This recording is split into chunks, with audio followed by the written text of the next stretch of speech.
While there have been positive headlines about reduced auto tariffs, we remain cautious about the prospect of a rapid resolution to the U.S.-China trade fight. This is driven by still fundamental disagreements over the nature of state support for strategic industries, as well as lack of protection for intellectual property. Conversely, we think that the resolution of the U.S.-Mexico-Canada trade agreement is a positive development given the volume of manufacturing cross-border trade. The health of the banking system remains strong as a result of the financial reforms put in place after the 2008 crisis. Both capital and liquidity remain robust. As a result, consumers retain strong access to auto lending credit. The one area where we do expect some pullback is in subprime lending, increasingly in 2019. The economy continues to grow, but appears to be slowing towards its long-term trend rate.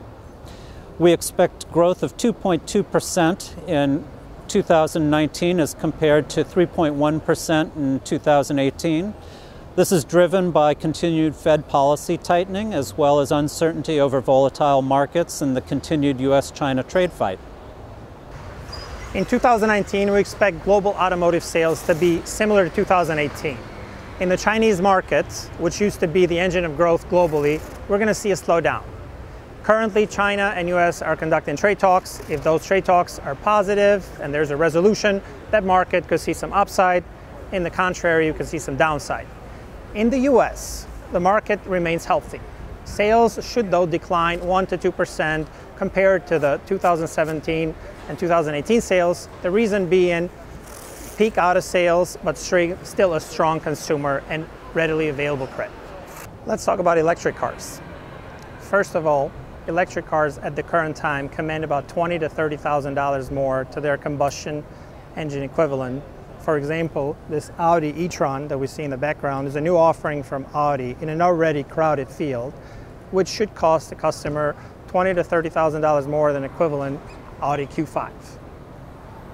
We don't think the penetration of electric cars will increase in the near term if costs remain so prohibitive. We expect that as new technology like solid-state battery, a volume of electric cars sold to increase, the cost to come down, and the range to improve.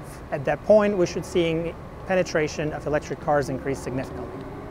Autonomous vehicles. We don't think it's a near-term event. We think it's more of a next decade, late next decade event. The reasons for that is that technology needs to be perfected. Also, this technology needs to communicate with city infrastructure, which much investment is needed. In addition, common sense regulation based on prior events, like an Uber accident we saw last year, needs to be implemented for this technology to be incorporated with regular driving vehicles, pedestrians, and so on. It's been an interesting dynamic. Following the Great Recession, we saw SUVs decline significantly in sales, with sedans representing the majority of sales. Currently, following the economic expansion and also SUVs becoming much better, we've seen SUVs represent over 70% of total US automotive sales. For example, this offering behind us is the Cadillac XT4. This would be $12,000 to $13,000 more than an equivalent midsize ATS.